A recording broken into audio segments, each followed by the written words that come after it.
I couldn't sleep again.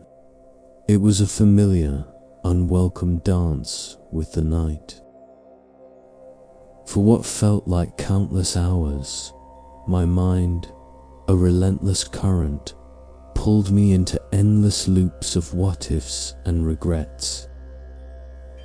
Every imagined conversation replayed, every past mistake dissected, every uncertain future moment crafted into elaborate, often anxious scenarios. The silence of the night, instead of offering solace, amplified the clamor within, turning my skull into an echoing chamber of relentless thought. Have you ever felt that? That suffocating weight of your own thoughts, louder than life itself, louder than any whisper of peace. I yearned for silence, true silence. Not just the absence of sound, but the profound quiet of a mind finally, genuinely at rest. Then, one quiet evening, while scrolling aimlessly through the digital world, a small article caught my eye. It spoke of Buddhist meditation, not as a religious dogma, but as a practice for cultivating inner peace and clarity. The idea felt distant, esoteric even, perhaps something for monks on mountaintops. Certainly not for someone like me, trapped in the everyday chaos of a modern mind.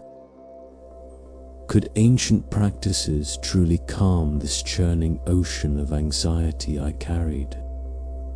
The thought was a tiny seed of hope, almost imperceptible in a vast, dry desert of mental exhaustion. And so, with a mix of quiet desperation and a curious, hesitant resolve, I decided to try it. 30 days.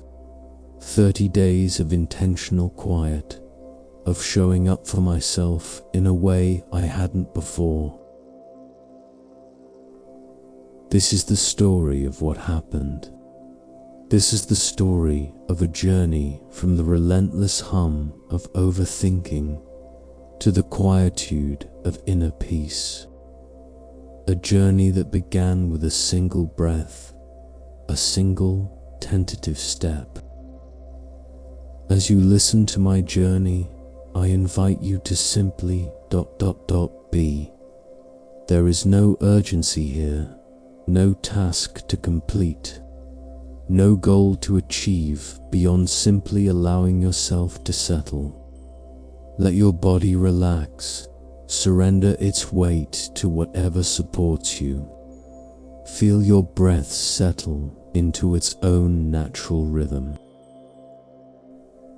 There's no need to strain, no need to understand every word or concept.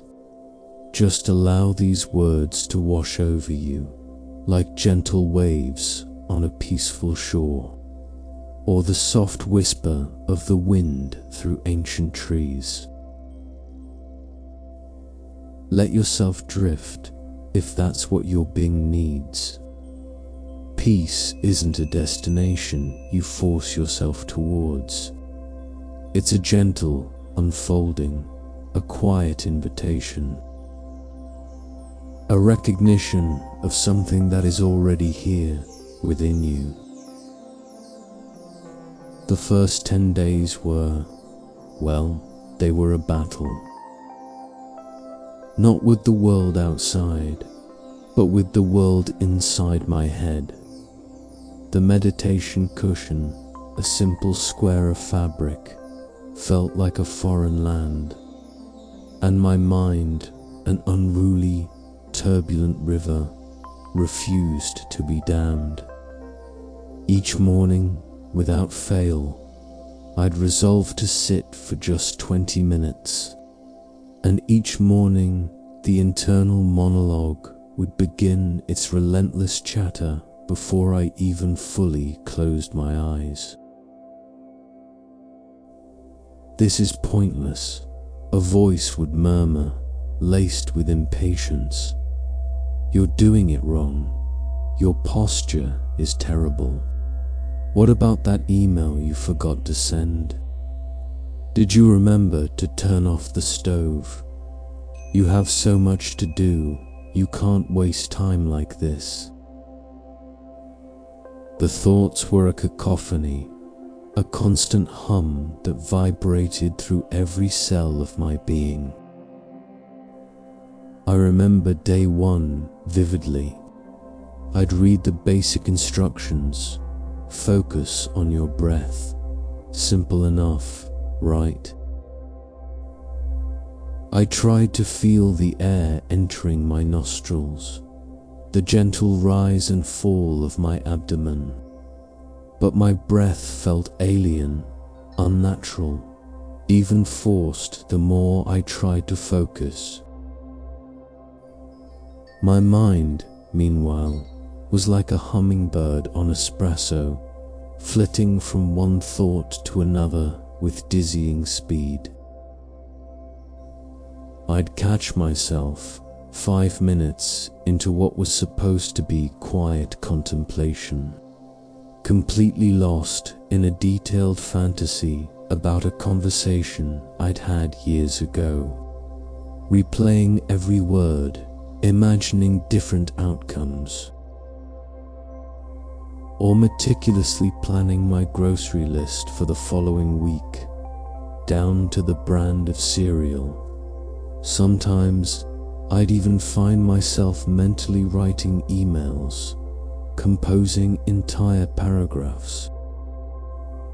Frustration was a constant companion during those early days, a heavy cloak I wore, even in the stillness of my practice. It felt like trying to hold water in a sieve. I'd open my eyes, exasperated, drawn to the smallest speck of dust dancing in a sunbeam, or the subtle shift of light on the wall. It was disheartening, to say the least. The very act of trying to quiet my mind seemed to make it louder, like stirring up settled dust, or shining a bright light on a hidden, bustling city. Skepticism was a strong current too, a persistent undertow.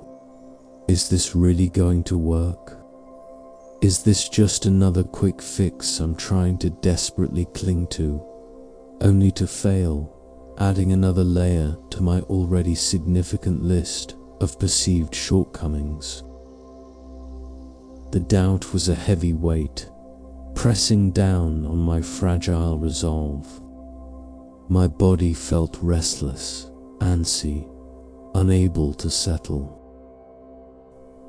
An itch here, a twitch there, a sudden urge to shift my weight, to check my phone, to just do something. Anything but sit with this relentless internal noise. My eyes would fly open, drawn to any external distraction, however minor. But something, a tiny spark of resilience, an almost imperceptible yearning for relief, kept me going. Perhaps it was the sheer, bone-deep exhaustion of living with such a noisy mind, the constant hum of anxiety, the deep, aching yearning for a moment of genuine quiet, a true respite from the internal barrage. I kept showing up. Each morning, I'd return to the cushion, a little less hopeful than the day before, sometimes feeling like a weary traveler on an endless road, but still, undeniably, there. A quiet commitment to this small act of self-care, this whisper of possibility. The teaching that slowly, almost imperceptibly, began to anchor me, to offer a glimmer of hope in the chaos, was anapanasati, or breath awareness. It's deceptively simple, yet profoundly powerful. The instruction wasn't to control the breath, not to force it into some prescribed rhythm or depth, but to simply observe it, to feel the gentle, natural rise and fall of my abdomen, the subtle expansion and contraction of my chest, the cool air entering my nostrils on the inhale, the warm air leaving on the exhale. It was about creating a gentle, ever-present anchor in the swirling tempest of my thoughts. A lighthouse in a mental storm. I began to think of my breath not as a mechanism to be manipulated, but as a quiet friend, always present, always available. A loyal companion. When my mind would race, pulling me into its familiar eddies of worry or regret, I was encouraged to gently, without judgment, without self-reprimand, return my attention to my breath. It wasn't about stopping the thoughts that felt impossible anyway, like trying to stop the wind, but about choosing where to place my awareness. It was like standing on the bank of a raging river and watching the water flow by, rather than jumping in and being swept away by every tumultuous current. Just observing, not engaging. Slowly, ever so slowly, the shifts began. They were tiny, almost imperceptible at first, like the initial faint blush of dawn before the sun rises. A moment, perhaps just a single breath, where my mind felt truly, wonderfully still. A brief, precious pause in the relentless monologue. It was like catching a fleeting glimpse of a rare bird in flight, beautiful and ephemeral. And then, just as quickly, the thoughts would rush back in, a familiar tide. But those brief moments, those tiny glimpses of quiet, were enough. They were like small sips of cool water in the desert, enough to plant a new kind of hope, a fragile but persistent seed of possibility. I started to notice my breath not just during my formal meditation practice, but occasionally throughout the day. A deep, calming sigh at my desk before tackling a difficult task. A conscious, centering breath before responding to an email that might normally trigger anxiety. A quiet awareness of my inhale and exhale while waiting in line at the grocery store. These were not grand awakenings or sudden enlightenment. They were subtle acknowledgements, quiet moments of presence.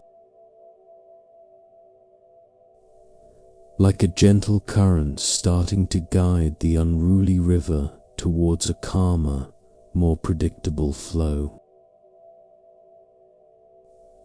The initial frustration that had defined those first days began to soften, to recede, replaced by a nascent curiosity, a quiet wonder. What else could I discover in these quiet moments? What else was hidden beneath the surface of my busy mind? As I moved into the second phase of my journey, the period spanning days 11 through 20, something shifted profoundly within me. The initial raw struggle, the constant tug-of-war with my thoughts, began to soften, replaced by moments more frequent, more sustained of genuine clarity and calm.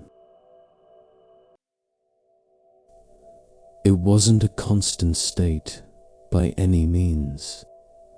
The overthinking still lingered, a stubborn shadow, a familiar pattern, but its grip was undeniably loosening. It felt less like being swept away by a flood and more like standing firmly on the bank, watching the water flow. I started noticing these changes in unexpected places, subtle yet significant indicators of a deeper shift.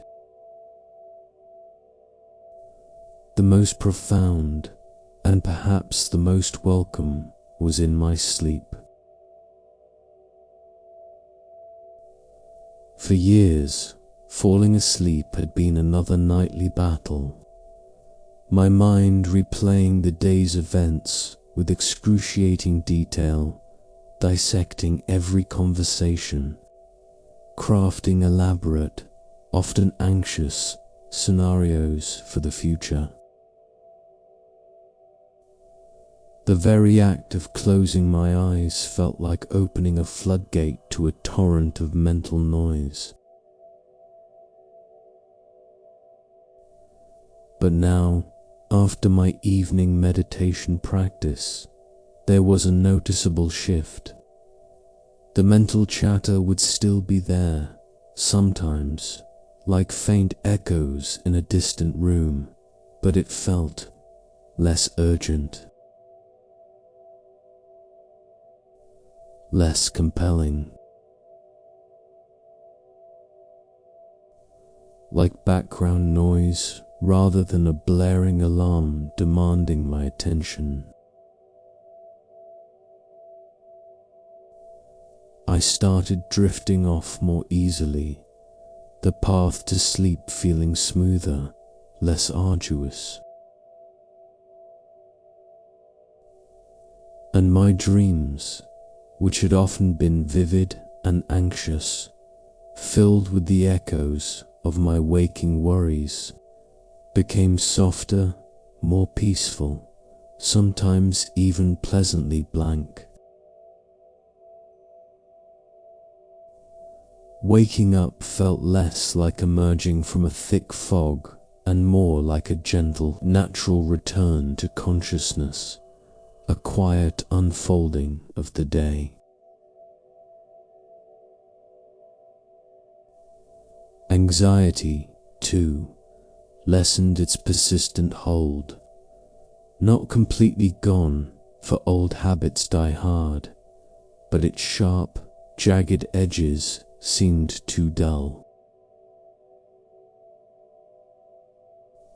Where before a minor inconvenience, a delayed train, a curt email, An unexpected phone call would send my mind spiraling into worst-case scenarios. A dizzying descent of what if I now found a slight pause. A tiny, precious space between the external trigger and my internal reaction. In that space, that moment of breath, I could sometimes, just sometimes, choose a different path.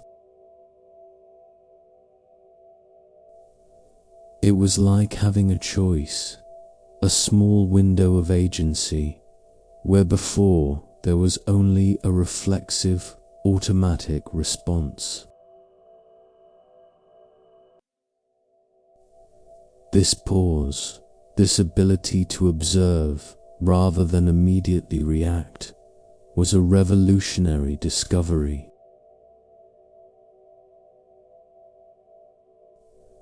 This period was when I began to truly understand, not just intellectually but experientially, through the lived moments of my practice, two fundamental Buddhist concepts: impermanence, anicca, and non-attachment.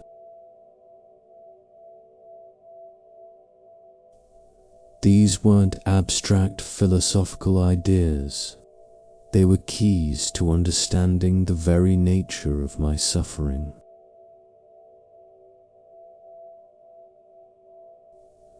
The concept of impermanence began to reveal itself in the very nature of my thoughts.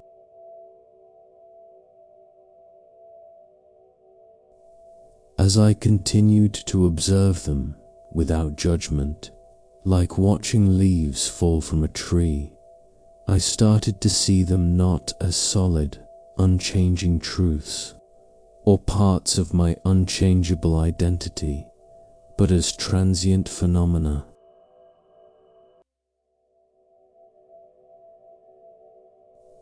Just like clouds drifting across the vast expanse of the sky, some were dark and heavy, pregnant with worry or regret.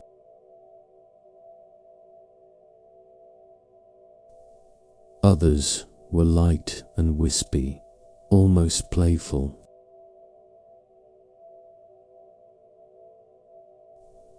But all of them, without exception, eventually moved on.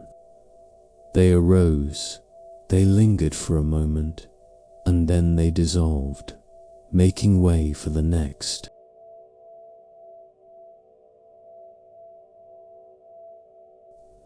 This simple observation was profoundly liberating.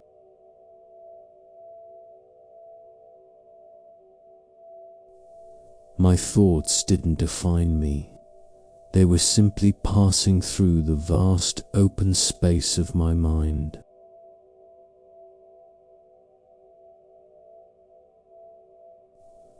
The eye that observed them was something far more constant, far more spacious than the fleeting mental formations.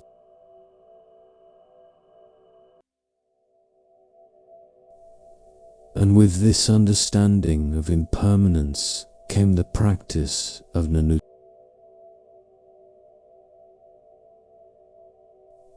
It wasn't about suppressing thoughts or trying to stop them altogether, which I now realized was futile, like trying to stop the ocean waves from breaking.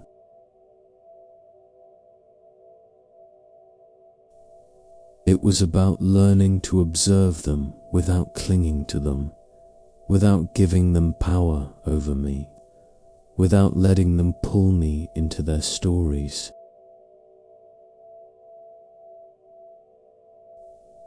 It was like watching a captivating movie without needing to jump into the screen and become a character in the narrative, without needing to believe every plot twist as my own reality.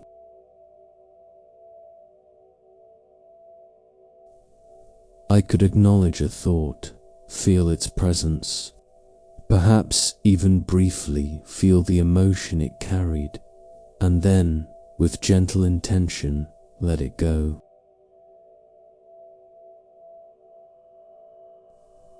It was like releasing a kite string and watching the kite float away into the open sky, still visible, but no longer tethered to me, no longer pulling me along.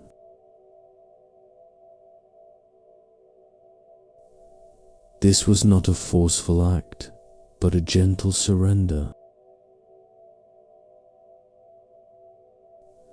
This period also saw the introduction of a new kind of guided meditation for me, one that became incredibly impactful. It focused precisely on this metaphor of observing thoughts like passing clouds. I'd sit, and when a thought arose, instead of judging it or fighting it, I'd simply acknowledge it, perhaps even mentally name it: planning, worry, memory, judgment, and then imagine it as a cloud, slowly drifting across my mental sky, eventually disappearing from view. This visual aid provided a powerful framework for detachment. Now, if you're comfortable, I invite you to join me for a few moments. There's nothing you need to do, nothing you need to achieve, no specific outcome to strive for. Just allow yourself to settle. Allow your body to become heavy, supported by the earth beneath you. Find a comfortable position, whether you are sitting upright or lying down. Gently close your eyes, or if you prefer, soften your gaze downwards, allowing your vision to blur. Bring your awareness gently to your breath, your constant, gentle anchor. Feel the subtle sensation of the air entering your body, a quiet stream of life force. And then the air leaving your body, a soft release. No need to change anything, no need to control it. Just observe the natural rhythm, the gentle ebb and flow. Notice the subtle rise and fall of your abdomen with each inhale and exhale. Feel the sensation of your chest gently expanding and contracting. Your breath is always here, always available.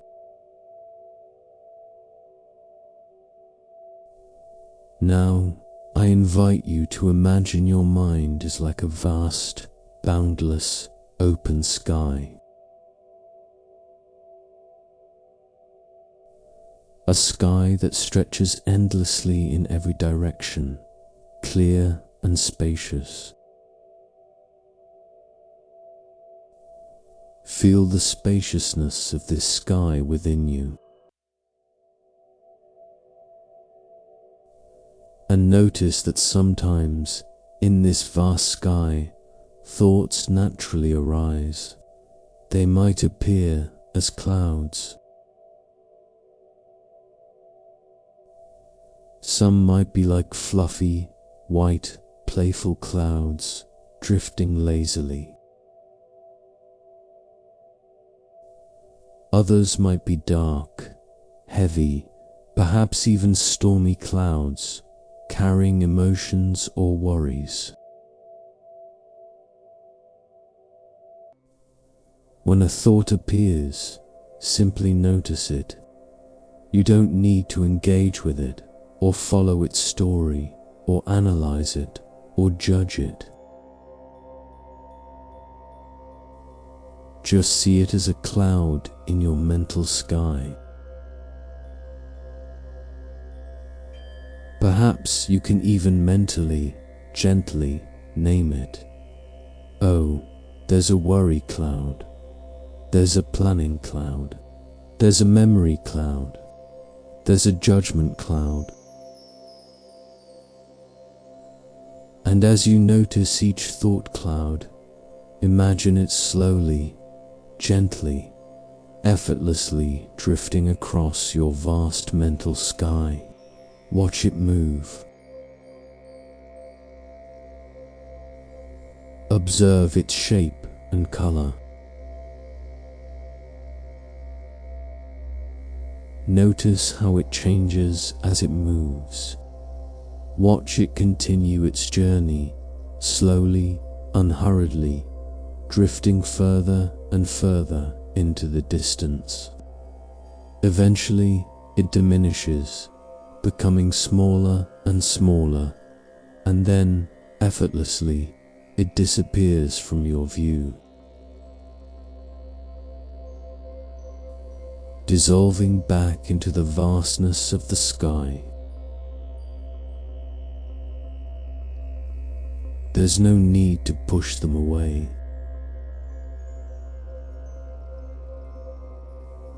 No need to forcefully dismiss them.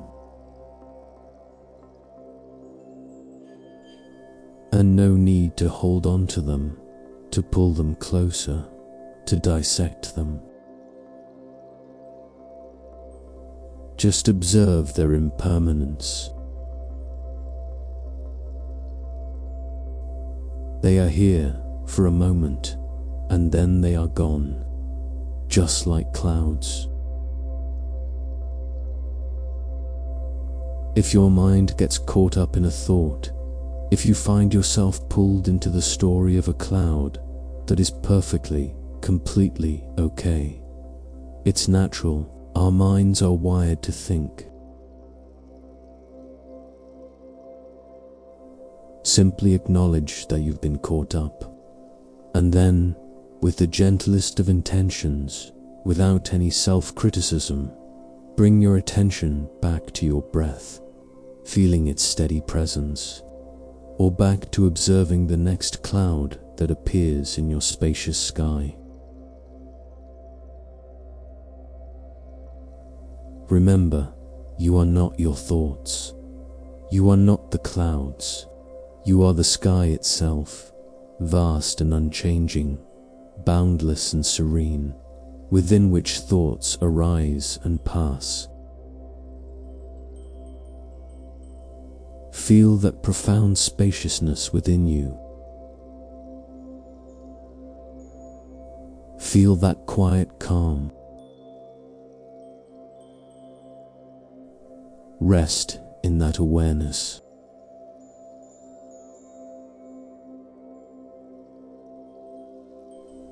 This simple practice, repeated diligently each day, began to untangle years, perhaps even a lifetime, of ingrained mental habits.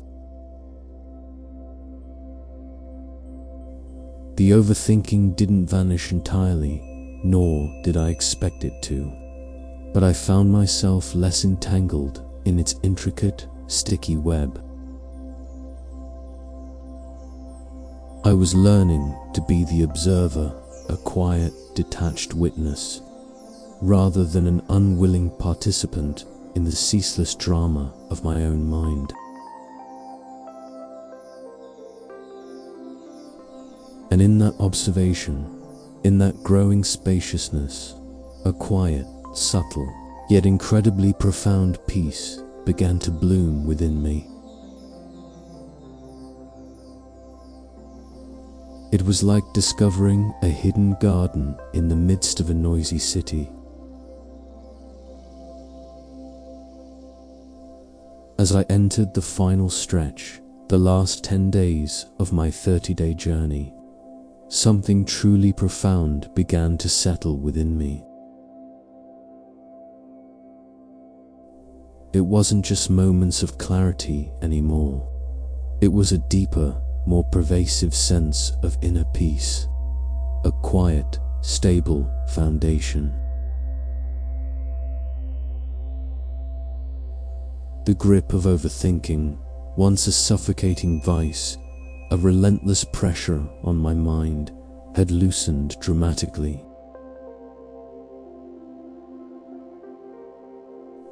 It felt less like a constant, exhausting battle and more like an occasional, distant hum, easily dismissed, no longer demanding my full attention. It was there, sometimes, but it no longer held me captive.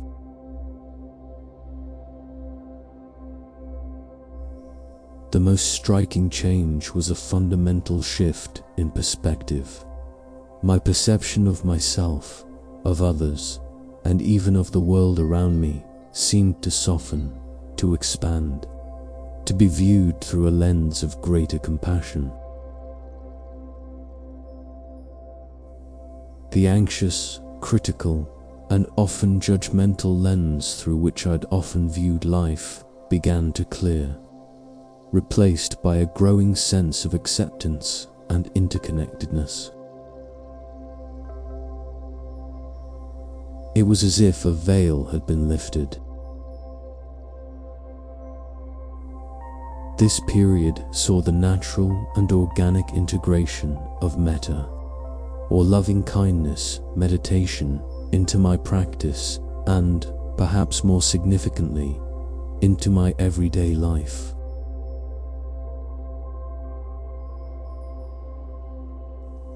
Metta is a practice of consciously sending warmth, goodwill, and kindness, like a gentle ray of light, first to yourself, then to loved ones who are easy to cherish, then to neutral people whom you encounter in daily life, and finally, even to those with whom you might have difficulty, and ultimately to all beings, without exception.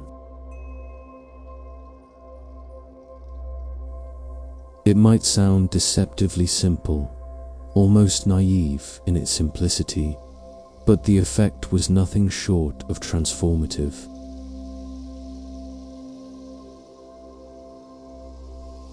I started by directing loving kindness towards myself. For so long, my inner voice had been relentlessly critical, harsh, unforgiving, a constant judge.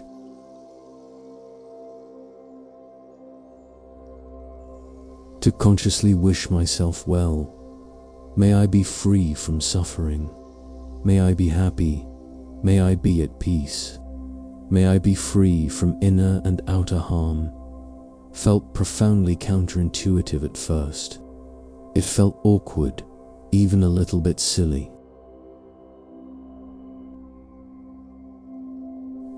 But with each repetition of these phrases, with each sincere intention, a gentle warmth began to unfurl in my chest, a blossoming sensation.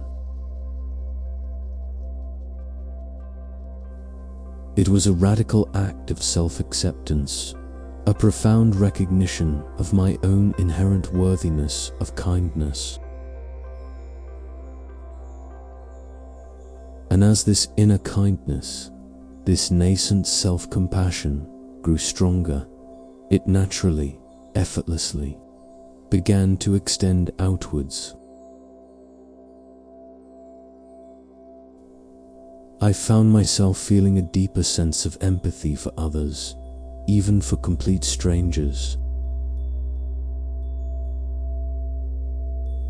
The impatience I often felt in traffic, the irritation in crowded places, or the frustration with slow queues began to dissipate. replaced by a quiet understanding of shared humanity. We are all, in our own unique ways, seeking peace, seeking happiness, seeking freedom from suffering. This simple, profound realization fostered an incredible sense of connection, a beautiful and powerful antidote to the isolation that overthinking, with its focus on internal anxieties, had often brought.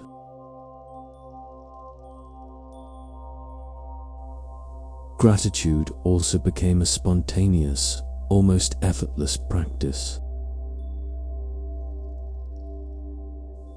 It wasn't something I had to force myself to do, not a mental checklist to complete. As my mind quieted, as the relentless pursuit of what's next faded into the background, I began to truly see the small, beautiful things that had always been there, always present, but had been obscured, overshadowed by the constant mental noise.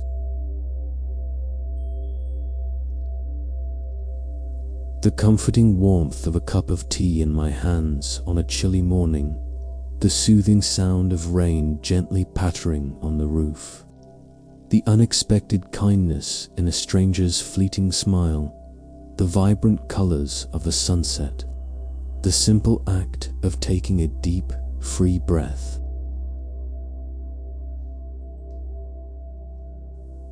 These were not just fleeting observations. They were moments of profound appreciation, small gifts that filled me with a quiet, abiding joy, a deep sense of contentment.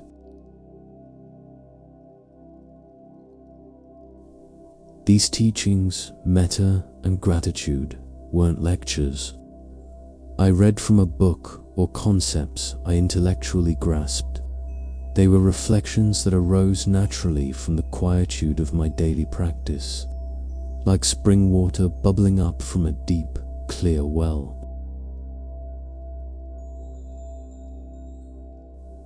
They felt like insights discovered from deep within my own being, rather than theories learned from external sources.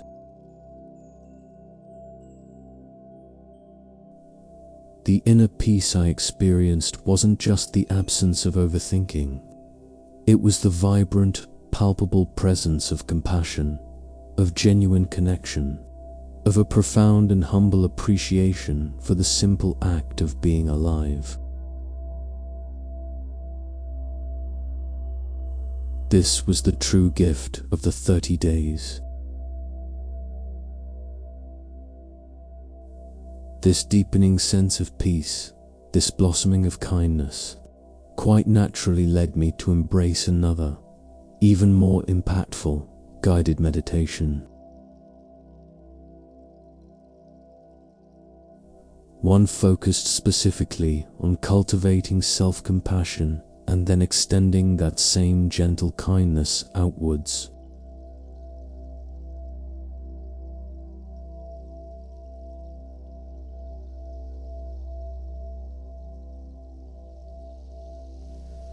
Now, if it feels right and comfortable for you, allow yourself to gently settle into your chosen position.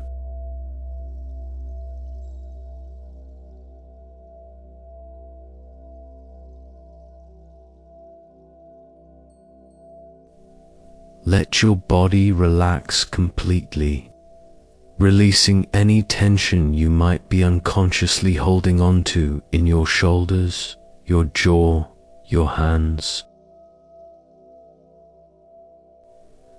Allow yourself to become heavy, deeply supported.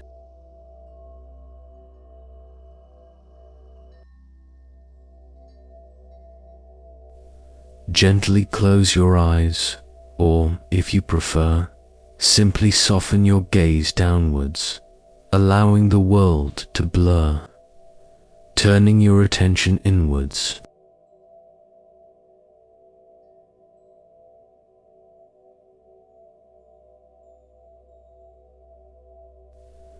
Bring your awareness to your breath, feeling its gentle, natural rhythm.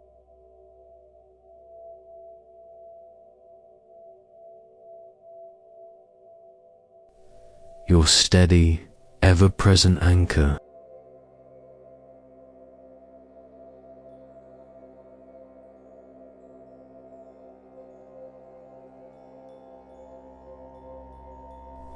Feel the air entering your body, a quiet, replenishing stream, and the air leaving your body, a soft, natural release.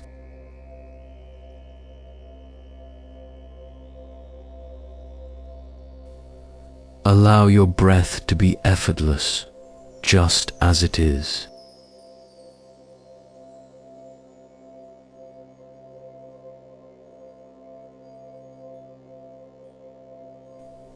Now, I invite you to bring to mind yourself.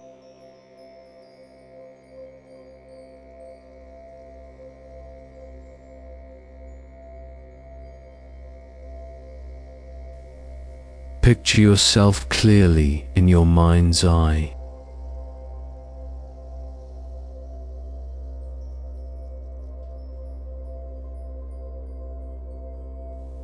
See yourself as you are, in this very moment, with all your experiences, your joys, your struggles, your imperfections, your unique qualities, and with a gentle heart, with a true spirit of compassion.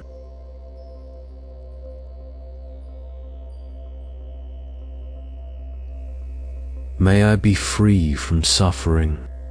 May I be free from inner and outer harm. May I be healthy and strong. May I be safe and protected, feeling secure and at ease. May I be happy, truly and deeply happy, Ma.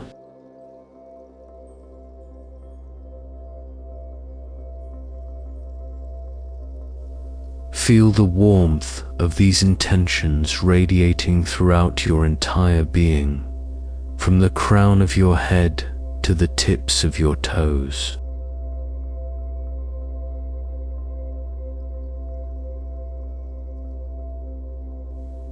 A gentle, comforting embrace of self-compassion.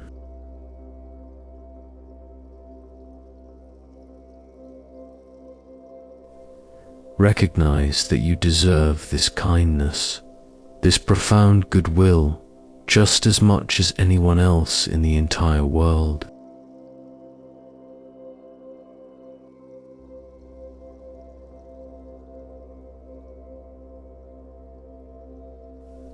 Now, gently expand this feeling.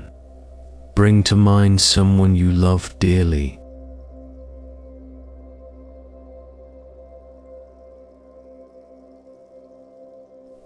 Someone who easily brings a smile to your face. Someone for whom your heart naturally feels warmth and affection.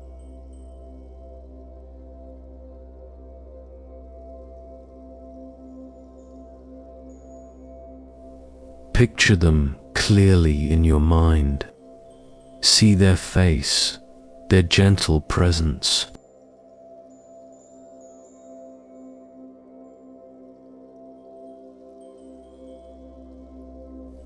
And send these same wishes of loving kindness, this warmth from your heart, directly to them.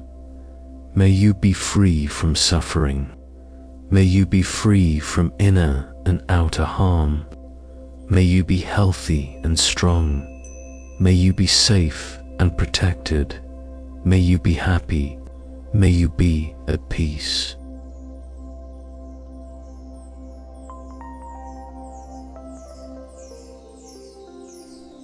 Feel the connection, the warmth and well-being flowing effortlessly from your heart to theirs.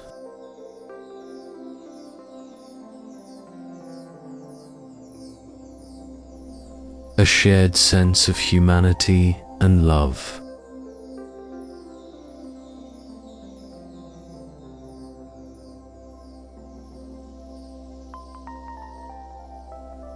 Now, let that circle of kindness expand further. Bring to mind someone you feel neutral about.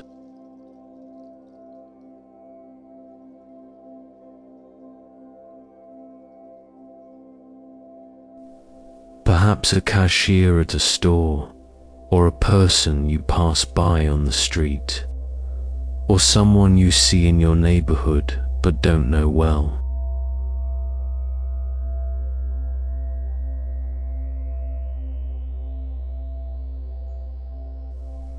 Someone for whom you bear no particular strong feeling, good or bad.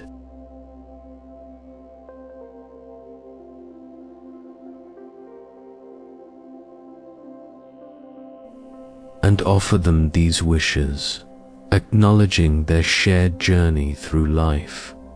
May you be free from suffering. May you be free from inner and outer harm. May you be healthy and strong. May you be safe and protected. May you be happy. May you be at peace.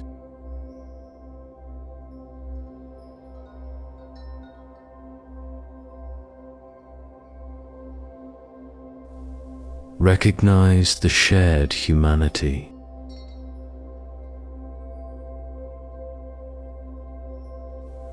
The shared desire for well-being that connects us all beneath the surface of everyday interactions.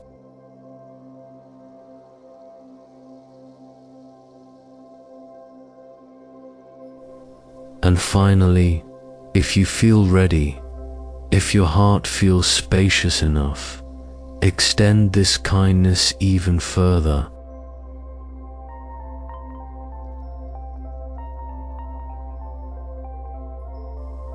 Expand it to include all beings.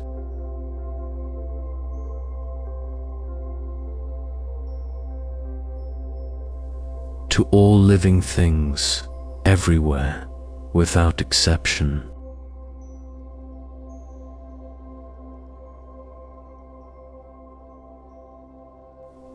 Known and unknown, near and far.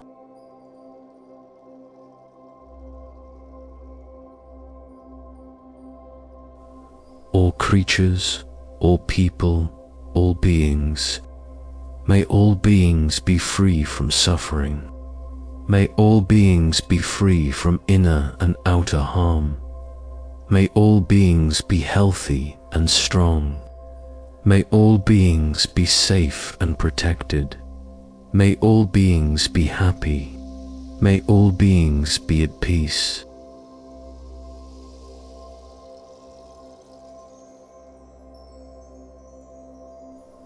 Allow this feeling of boundless kindness and peace to settle deeply within you.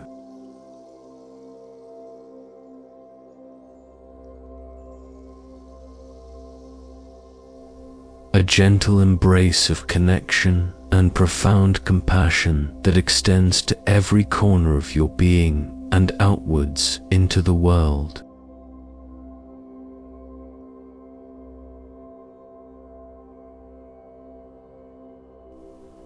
By the end of the 30 days, the transformation wasn't a dramatic, sudden, overnight change, a flash of lightning. Instead, it was a profound, internal recalibration, like the subtle shifting of tectonic plates, creating a new, more stable landscape within.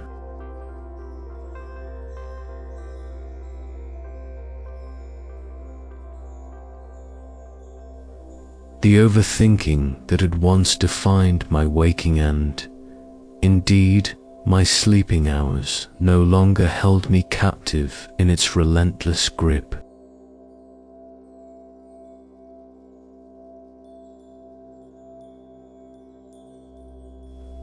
It was still there, sometimes a faint echo, a whisper of old patterns. But I had learned to listen without attachment, to observe without judgment, and to respond with a growing sense of peace. spaciousness, and profound compassion.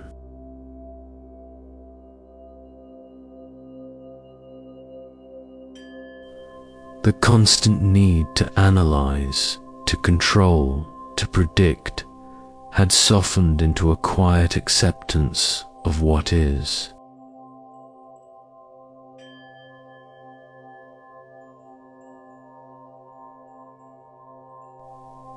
"30 days, a mere month in the grand unfolding tapestry of a lifetime.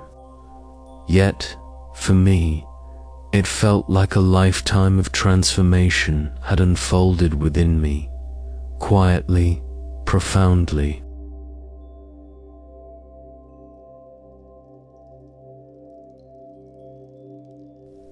The person who sat down on that cushion on day one, riddled with anxiety, consumed by relentless thoughts, and burdened by a mind that simply wouldn't quit, was no longer the same.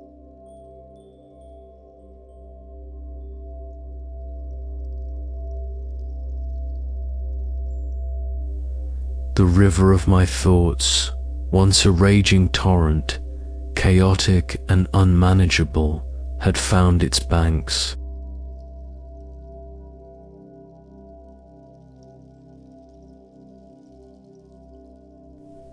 It still flowed, of course, for thoughts are the nature of the mind, but now with a gentle, steady, and discernible current.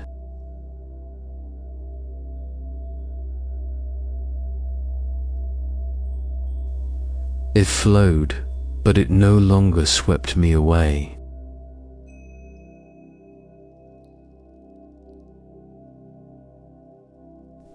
Overthinking, that relentless internal companion that had shadowed my every step, no longer controlled me. It had lost its power, not because I fought it into submission, not because I wrestled it into silence, but because I had learned to see it for what it truly was, a collection of transient mental events, arising and passing like ripples on a pond.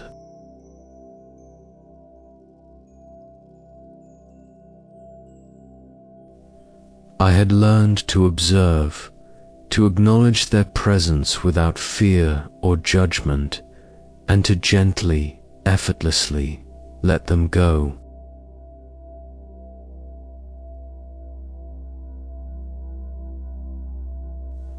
The aching longing for silence had been fulfilled, not by an external absence of noise, for the world is never truly silent, but by the cultivation of an inner quietude, a profound stillness that I now knew resided within.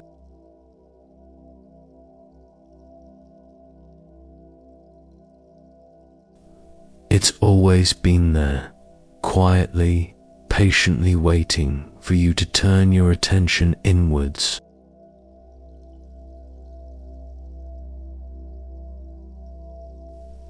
Waiting for you to simply notice.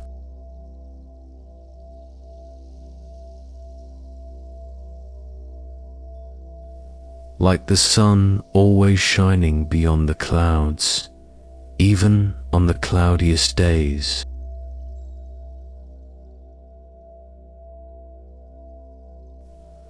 As you drift now, whether into slumber or simply into deeper relaxation, allow this understanding to settle within your heart.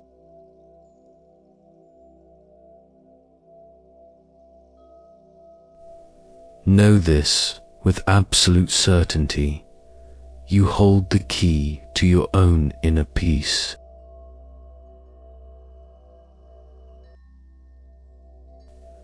Your breath is always there, a faithful anchor, always bringing you back to the present moment.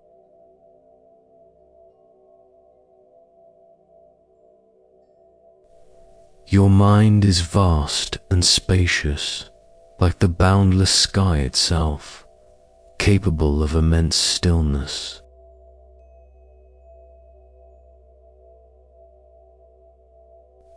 And your heart, your beautiful, capable heart, is capable of boundless kindness for yourself and for all beings.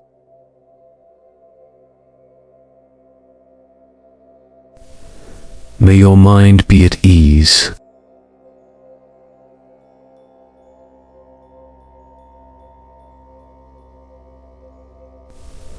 May your heart be open.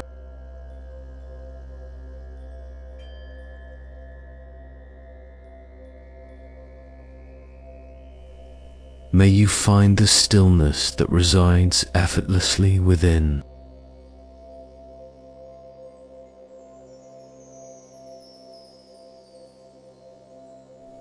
And may you rest deeply, peacefully, knowing that peace is always here, always within you.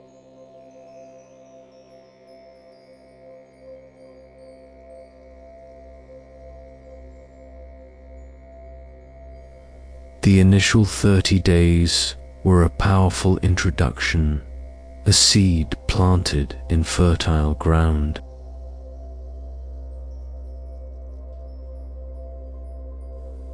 But the true art of finding peace in a chaotic world lies in the continuous, gentle cultivation of these practices beyond any set time frame.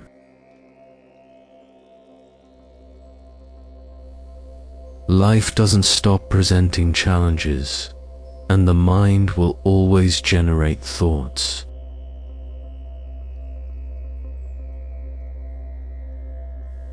The goal is not to eliminate these, but to change our relationship with them.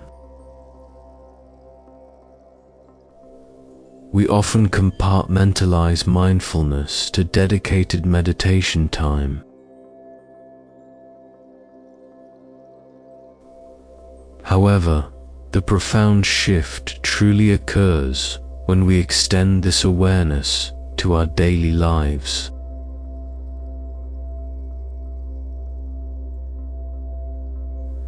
This is where mindful living transforms mundane tasks into opportunities for presence and peace.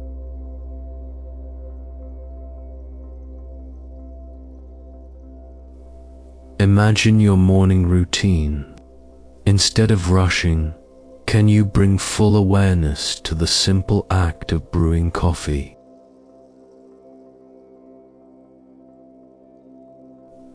The aroma of the beans, the warmth of the mug in your hands, the first sip.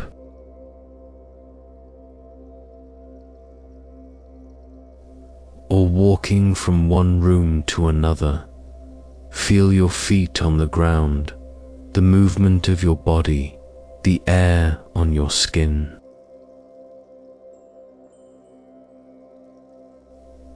These aren't grand revelations, but small invitations to step out of autopilot.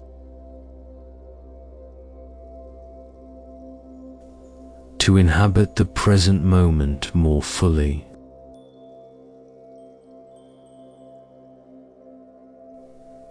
This gentle integration builds a reservoir of calm that you can draw upon when stress arises.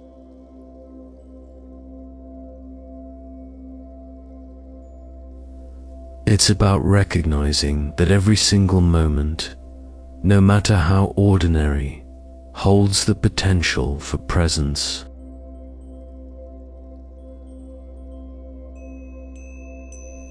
The concepts of impermanence and non-attachment become even more vital when navigating the turbulent landscape of human emotions.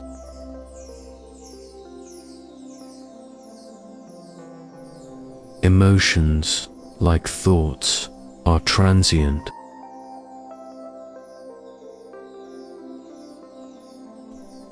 They arise, they stay for a while, and then they pass.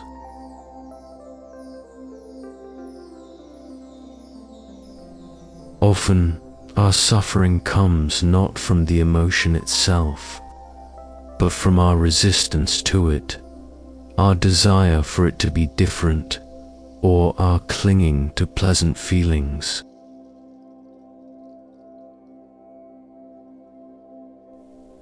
Take anger, for example. Instead of immediately reacting or suppressing it, can you pause? Notice where you feel the anger in your body. Observe its intensity, its texture, its heat. Acknowledge it without judgment.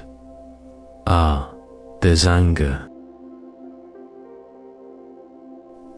Then allow it to be there, knowing it is impermanent. This isn't about ignoring or condoning the cause of the anger, but about creating a space between the emotion and your reaction, allowing for a more skillful, less reactive response. This practice cultivates equanimity, a balanced mind in the face of life's inevitable ups and downs. It's the quiet strength that allows us to be with what is, without being overwhelmed. The radiant practice of metta, or loving kindness, truly shines as it expands beyond our immediate circle. We started with self-compassion, which is foundational. Without kindness to ourselves, our wellspring of compassion for others quickly runs dry.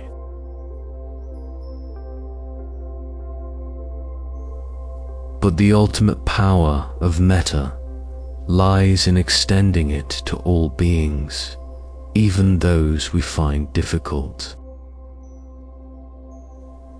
Consider a person who has caused you irritation or difficulty. It's challenging, perhaps even counterintuitive, to wish them well. Yet, the practice isn't about condoning their actions or becoming their best friend. It's about releasing the heavy burden of resentment from your own heart. By silently offering, may you be free from suffering, may you be happy, may you be at peace, we create a boundary. We acknowledge their shared humanity and their own struggles, even as we protect our inner peace. This act is not for them. It is a profound gift of liberation for ourselves, untethering us from the chains of anger and bitterness.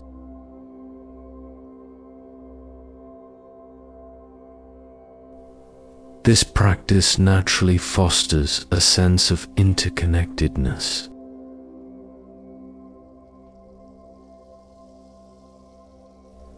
We begin to see how our well-being is intrinsically linked to the well-being of others.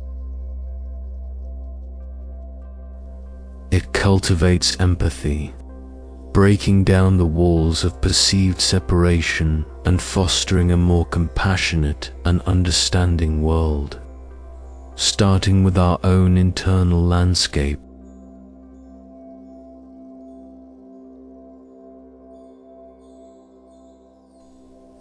Gratitude is more than just saying thank you.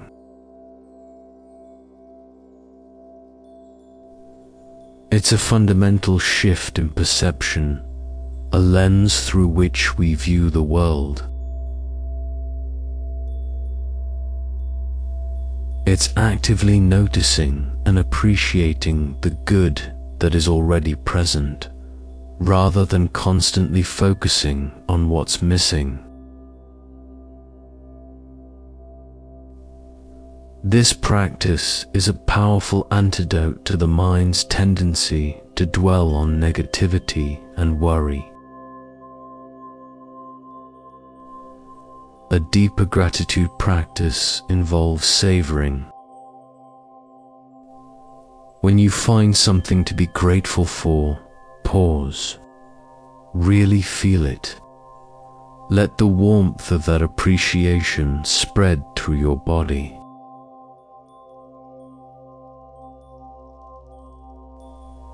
If it's the sun on your skin, truly feel the warmth.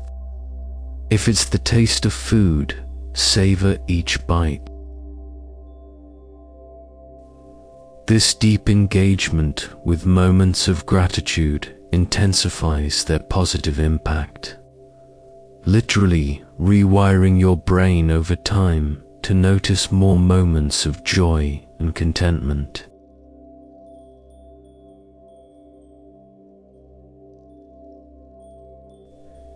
It's not about ignoring challenges, but about building an inner resource of appreciation that sustains you through them.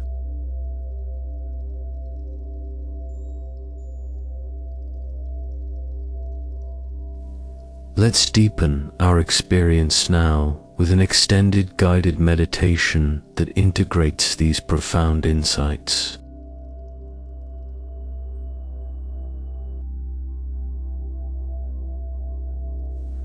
Find your most comfortable position, whether sitting or lying down, allowing your body to settle deeply and feel completely supported by the earth beneath you.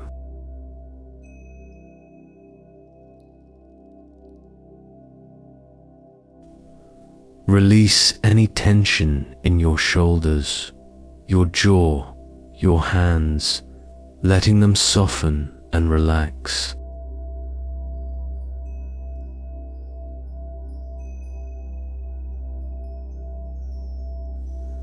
Gently close your eyes, or if you prefer, simply lower your gaze, allowing your vision to blur and your attention to turn inwards.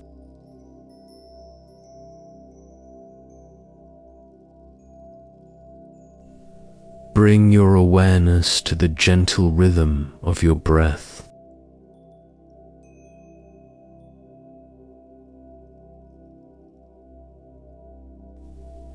You don't need to change anything, just observe.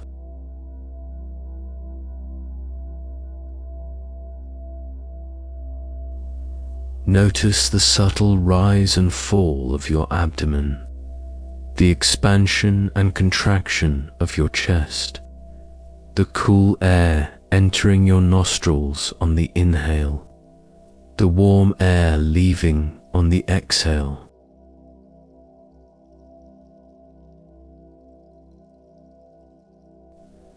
Your breath is your constant, faithful anchor, always bringing you back to this present moment.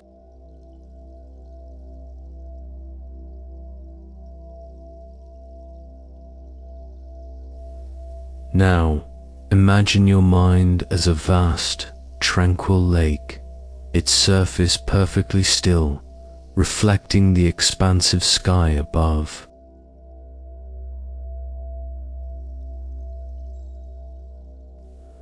This lake represents the profound, inherent stillness of your mind, a stillness that lies beneath all thoughts and sensations.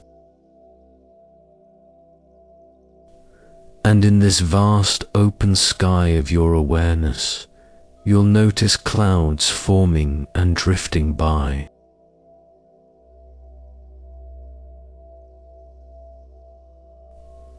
These clouds are your thoughts.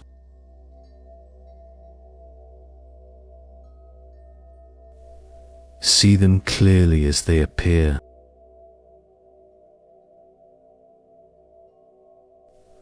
Perhaps a planning cloud forms, full of to-dos and future arrangements. Or a worry cloud, carrying anxieties about what might happen.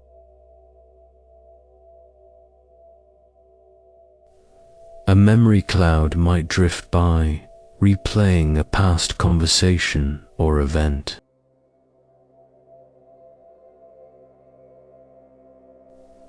There might be judgment clouds, perhaps towards yourself or others.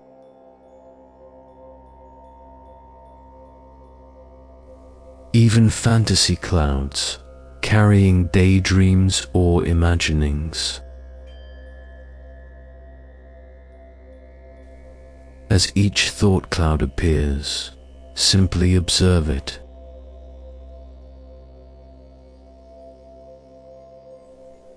You don't need to jump into the cloud, or follow its story, or analyze its contents. Just witness it.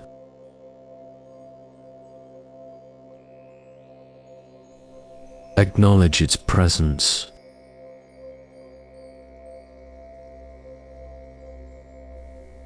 Perhaps you can even gently, silently name it.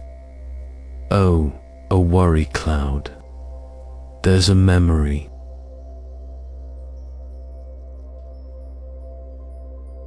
And then, with the gentlest intention, allow that cloud to continue its journey across the vast sky of your mind. Watch it drift. See how it changes shape as it moves.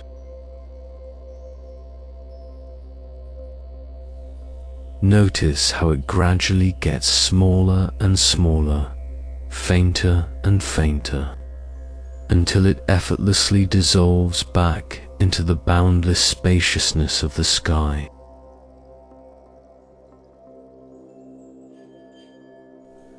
No need to cling to it.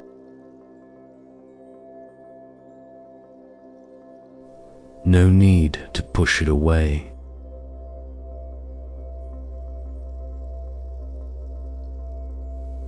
Just allow it to arise, remain, and pass, like all things in nature.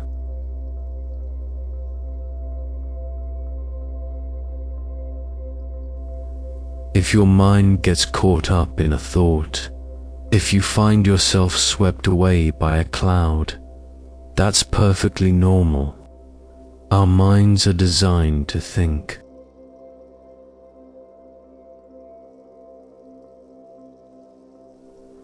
As soon as you notice you've been carried away, simply, kindly, without any self-criticism, bring your attention back.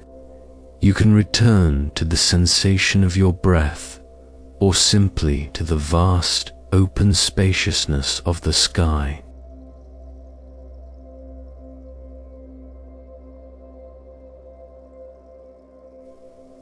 Then just notice the next cloud that appears and observe its journey.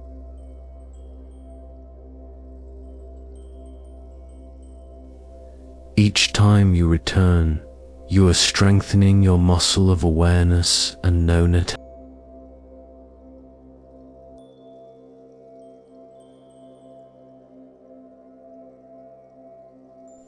Now, let's bring in the warmth of loving kindness.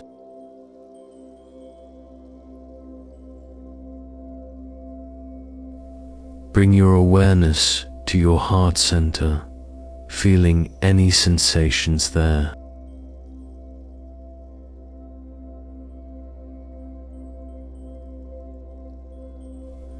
Perhaps a gentle warmth, a lightness, or simply a neutral feeling.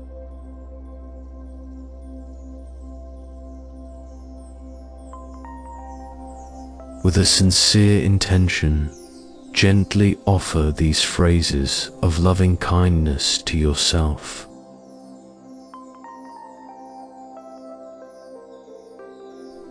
May I be free from suffering.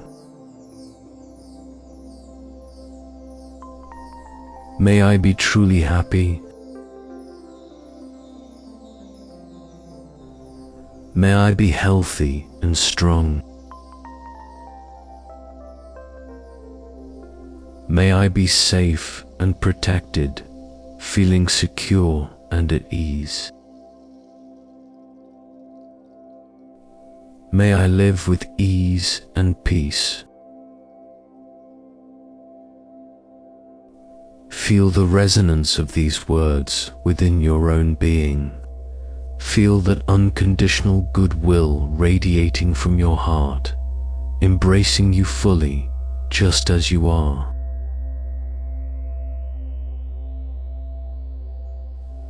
Allow yourself to receive this kindness, this profound acceptance. Next, gently expand this warmth to include someone you love dearly.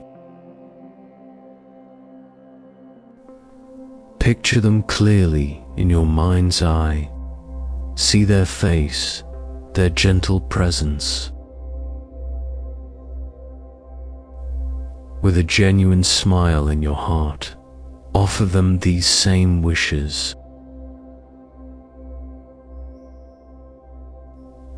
May you be free from suffering. May you be truly happy. May you be healthy and strong. May you be safe and protected, feeling secure and at ease.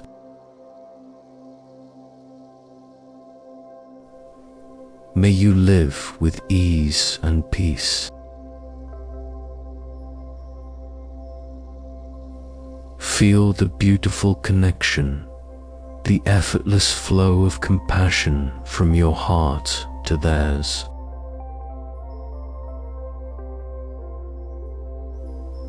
Now, gently extend this circle of kindness further. Bring to mind someone you feel neutral about.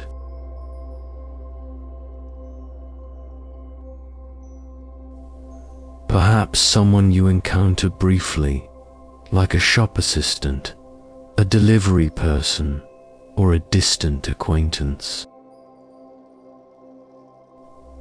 Someone for whom you have no strong feelings, good or bad. Acknowledge their shared humanity, their own journey through life, and offer them these wishes. May you be free from suffering.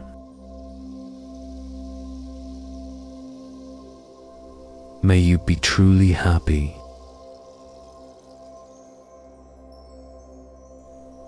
May you be healthy and strong. May you be safe and protected, feeling secure and at ease. May you live with ease and peace.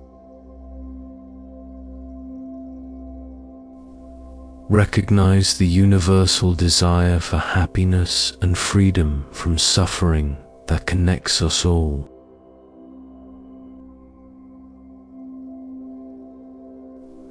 And finally, if you feel ready and your heart feels spacious enough, extend this kindness even further. Expand it to include all beings, everywhere. Every living creature, every person, known and unknown, near and far.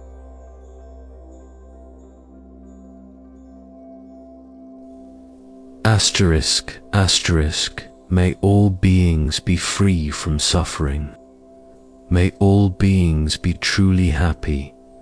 May all beings be healthy and strong. May all beings be safe and protected, feeling secure and at ease. May all beings live with ease and peace. Asterisk, asterisk. Allow this vast, boundless ocean of loving kindness to permeate your entire being and radiate outwards, embracing the entire world. Rest in this profound feeling of interconnectedness and universal compassion. As you continue to sit or lie here, allow yourself to simply be. There is nothing to do, nowhere to go. Rest in the spaciousness of your mind, the gentle rhythm of your breath, and the warm, open quality of your heart. If thoughts arise, simply notice them and let them pass, like clouds. If emotions arise, acknowledge them and let them flow, like ripples on a lake. You are the stillness beneath it all.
Gently begin to bring your awareness back to your body.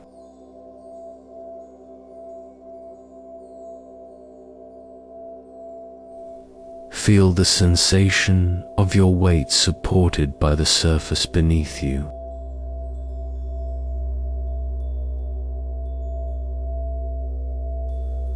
Notice the sounds around you without judgment. Perhaps take a slightly deeper breath, inviting fresh energy into your body.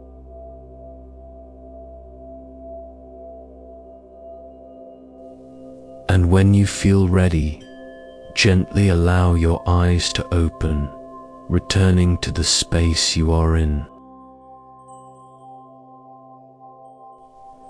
The insights gained on the meditation cushion are meant to be carried into every aspect of our lives.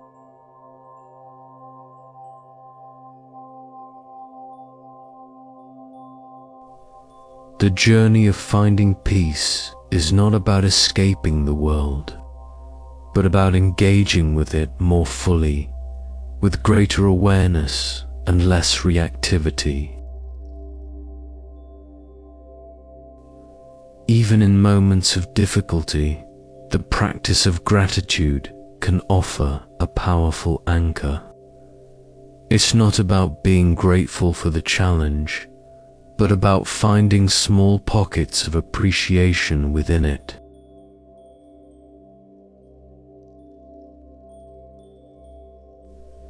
Perhaps it's the resilience you discover in yourself, the support from a loved one, or simply the breath that continues to sustain you.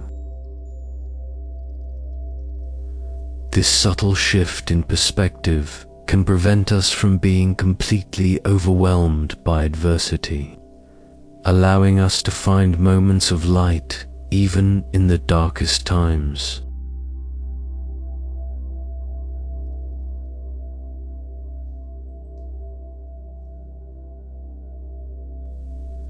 After this extended practice, you may find that overthinking, while still a natural function of the mind, now carries less weight. It's no longer the loud, demanding voice that once consumed you.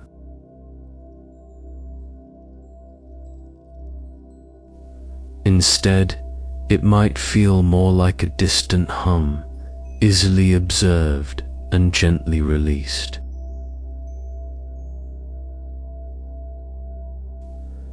This is the true freedom, not the absence of thoughts, but the liberation from their control.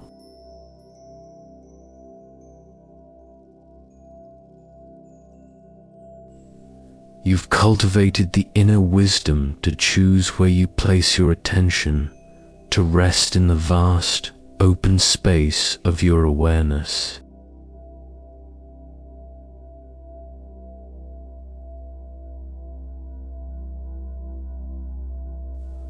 Remember, the path to inner peace is not a sprint, but a lifelong journey.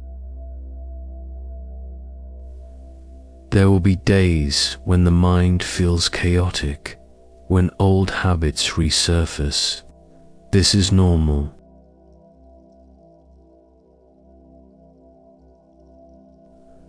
The practice isn't about perfection, but about persistence, about showing up for yourself with patience and kindness, moment after moment, day after day.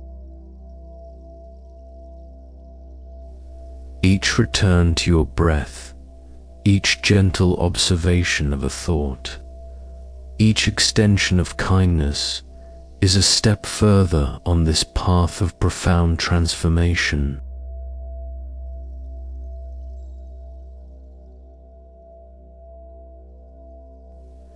You now possess the tools, the insights, and the inner capacity to meet whatever life brings with a deepening sense of calm, clarity, and compassion. The peace you seek is not somewhere out there. It is, and always has been, right here within you.